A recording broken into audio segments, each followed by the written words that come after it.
हम देखेंगे world map, इसमें 7 कॉन्टिनेंट हैं, 5 ओशंस हैं। कॉन्टिनेंट कौन कौन से हैं?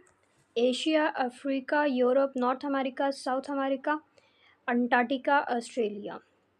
उसके बाद जब हम देखेंगे इनमें कौन किस किस कॉन्टिनेंट में कितनी कितनी कंट्रीज़ हैं। सबसे पहले एशिया लार्जेस्ट कॉन्टिनेंट है, इसमें 49 कंट्रीज़ हैं। फिर अफ्रीका आता है, अफ्रीका में 54 कंट्रीज़ हैं। यूरोप में 5 कंट्रीज़ है, यूरोप में 51 कंट्रीज़ हैं।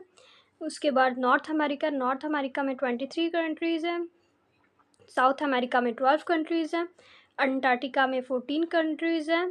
ऑस्ट्रेलिया में 0 कंट्रीज़ हैं। देखेंगे 5 ओशंस ऑफ द वर्ल्ड। सबसे पहले पैसिफिक ओशन, फिर अटलांटिक ओशन, उसके बाद नंबर 3 इंडियन ओशन, 4 में साउदर्न ओशन, अंटार्कटिक ओशन भी से कहेंगे, उसके बाद आर्कटिक ओशन। ये 5 ओशंस हैं वर्ल्ड में।